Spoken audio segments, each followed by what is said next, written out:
Hey guys, Mrs. Garth here. We're going to try a new style of notes. So let me know which one you prefer.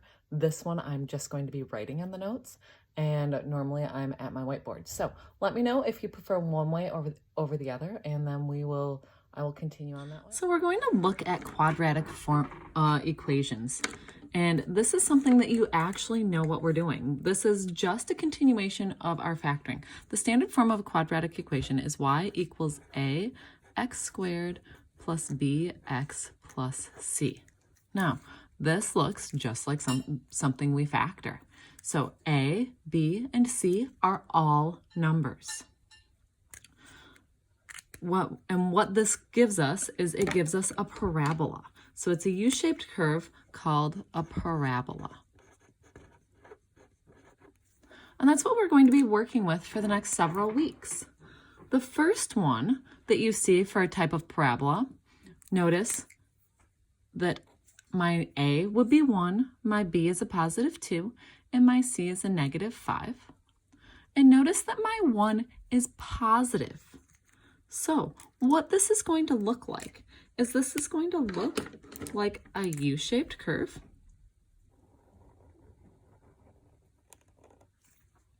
that has something called an axis of symmetry that goes down the center.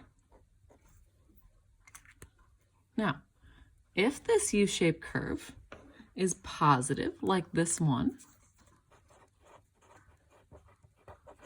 then it opens up like a smile. Now, if we were to look at this parabola, notice this negative in front. My A is a negative 1.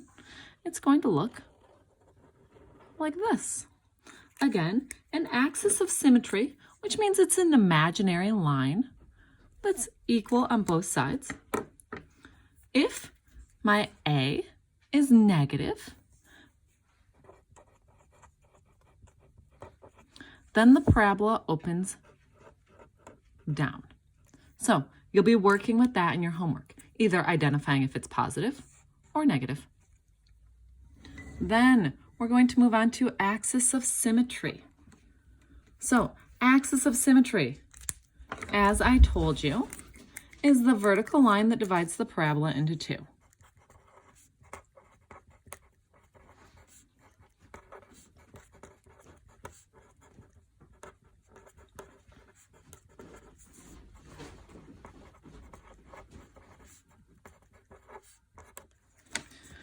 And for the purposes of today, we will be finding where that line is.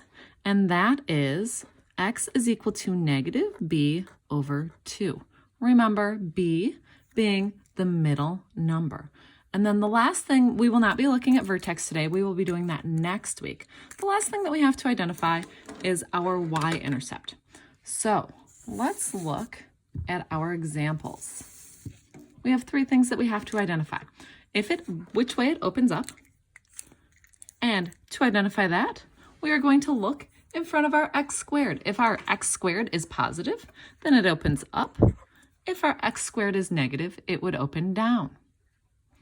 Then the next thing that we have to look at is we have to look at our b value for our axis of symmetry. We know that our axis of symmetry is negative b over 2. My b value here is 8. It's always the number in front of x. So that means that it is negative 8 over 2. Sometimes we can divide this if it's even. If it's not, we're just going to leave it as a fraction because 8 is even. Negative 8 divided by 2 is a negative 4. Then the last thing that we're going to find is our y-intercept. And our y-intercept is always just this number that's the constant by itself. So my y-intercept is 15. So we have looked at our A number. That tells us which way our parabola opens. Our B number tells us where our axis of symmetry is. And our C number tells us where our y-intercept is. Let's do one more example. So we are first looking to see which way it opens. That's our A number. That's a negative, which means that it opens down.